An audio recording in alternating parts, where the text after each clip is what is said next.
Good morning, students. How are you? I hope you all are fine at your home with your parents and doing your study continuously. I am your English teacher. Today we will go through our chapter A Tale of Melon City. This one is the number of chapter 8th. It is written by Vikram Seth. This chapter is taken from the collected poems of Vikram Seth. ये जो हमारा अध्याय है ये विक्रम सेठ की एक कविता है जिसका शीर्षक है, जिसकी एक बुक है द कलेक्टेड पोएम्स, वहाँ से लिया है। A tale of melon city. Melon city, melon होता है वाटरमेलन जो खरबूजा है। एक खरबूजे वाले शहर की कहानी, टेल होती है कहानी। It was published in 1981। ये 1981 में पब्लिश हुई थी। This poem describes the tale of a city where everyone including the king is foolish। इस पाठ में, इस पोयम में बताया है एक ऐसे शहर के बारे में, एक शहर की कहानी के बारे में जहाँ हर कोई राजा के समेत सभी मूर्ख हैं।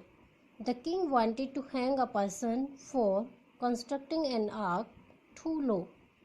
वहाँ का राजा किसी को, एक व्यक्ति को फांसी पर चढ़ाना चाहता है क्योंकि उसने जो शहर का मेन गेट बनाया, उसकी जो मेहराब है वो बहुत ही नीची बना दी। But the nose was so high, और वहाँ पर जो फंदा लगाया वो इतना ऊंचाई पे लगा दिया that nobody could reach it, कोई भी वहाँ तक पहुँच नहीं सकता था।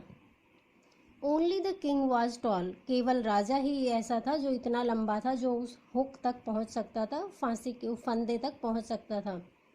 सो ही गॉट हिमसेल्फ हैंग्ड, इसीलिए उसने कहा किसी को तो फांसी देनी है, अब मैं फंदे तक पहुँचता हूँ तो मुझे ही फांसी दे दो।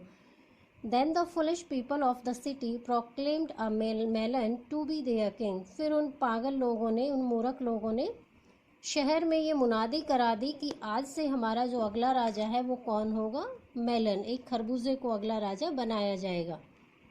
Now detailed summary।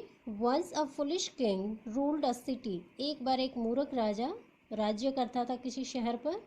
One day he ordered that, एक दिन उसने आदेश दिया that an arch should be constructed to span a major thoroughfare. एक बार उसने आदेश दिया कि उसके शहर में जो मुख्य गेट है उसको बहुत ही सुंदर बनाया जाए। The workman built the arc, कारीगरों ने इस काम को कर दिया, मीन्स वो मेहराब बना दिया। But the arch was low, पर जो मेहराब बनाया वो बहुत ही नीचा था।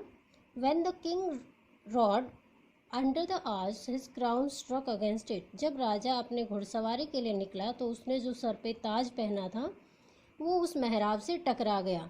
एंड इट फेल डाउन, और ये नीचे गिर गया। The king was very angry, राजा को बहुत गुस्सा आया।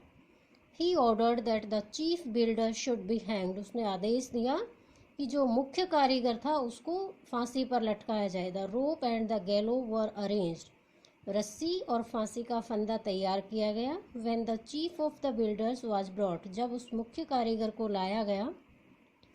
ही asked the king to have mercy upon him, उसने राजा से प्रार्थना की कि मुझ पर दया की जाए। He said that it was the fault of the workman, ये तो दूसरे कारीगरों की कमी है। Now the king ordered that all the workmans would be hang together, तब राजा ने कहा अच्छा चलो तुम रहने दो, जितने भी कारीगर हैं सभी कारीगरों को एक साथ फांसी पर लटकाया जाएगा। The workman praises the beauty of the nature, the workman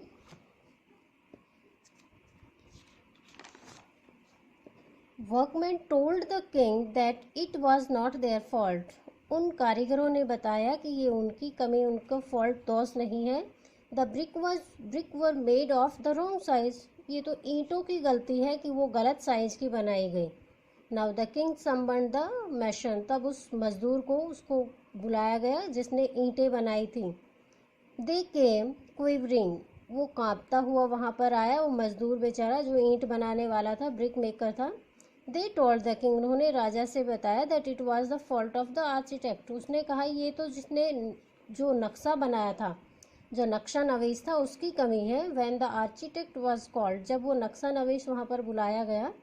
he told the king that the king had made a amendment in the plan of the architect, उस कारीगर ने, उस नक्शा नवीस ने कहा सर राजा जी, मैंने तो अपनी तरफ से बहुत अच्छा एक नक्शा बनाया था, बस उसमें आपने कुछ सुधार किया था। So it was the king's fault, तो ये तो अब राजा का दोष हो गया। Now the king summoned the wisest man of the country to have his opinion.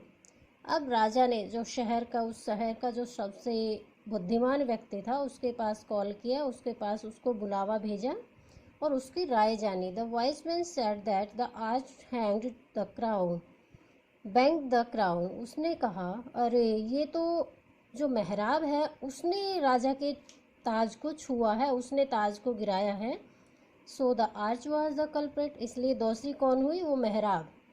It must be hang, तो इसे ही फांसी दी जानी चाहिए। The preparation for hanging the arch were made. अब ये कहा चलो वो दीवार है उसी को फांसी पे चढ़ाते, मेहराब जो बनाई है। But a counsellor said the arch touch the king's head. उसने कहा अरे उस मेहराब ने तो राजा के सिर को छुआ है। So it would be a shame to hang it, तो ये तो एक शर्म की बात होगी कि जिसने राजा के सिर को छुआ है उसे हम फांसी पे चढ़ाएं। Now the king said the someone must be hanged. कितनी फुलिश एक्टिविटी है, फुलिश एक परफॉर्मेंस है। तो राजा ने कहा किसी को तो अब फांसी पे लटकना है। So the noose was set, अब फंदा सेट किया गया, बट इट वाज हाई, ये बहुत ऊंचाई पे था। No man in the kingdom except the king so tall as to reach up to the nose. राजा के सिवाय उस शहर में कोई भी इतना लंबा व्यक्ति नहीं था जो उस फंदे तक पहुंच सकता था।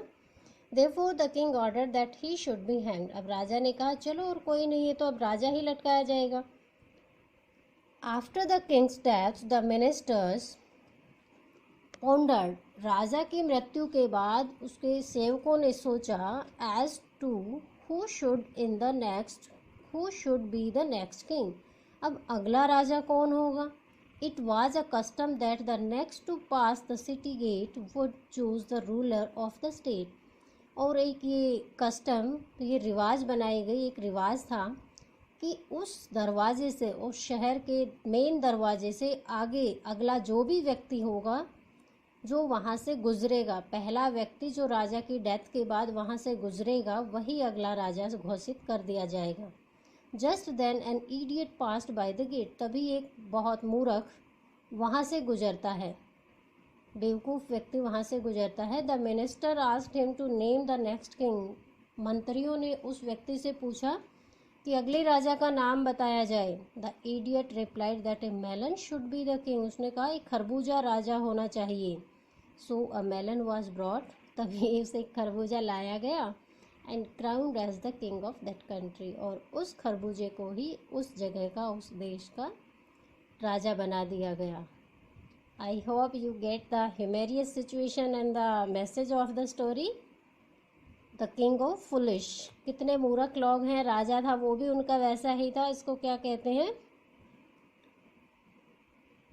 एक कहावत आती है, यथा राजा तथा प्रजा। जैसा राजा होता है वैसी ही प्रजा होती है। एक अच्छा राजा है तो अच्छी ही प्रजा मिलेगी और एक मूर्ख राजा है तो उसकी प्रजा भी मूर्ख बनती जाएगी धीरे धीरे।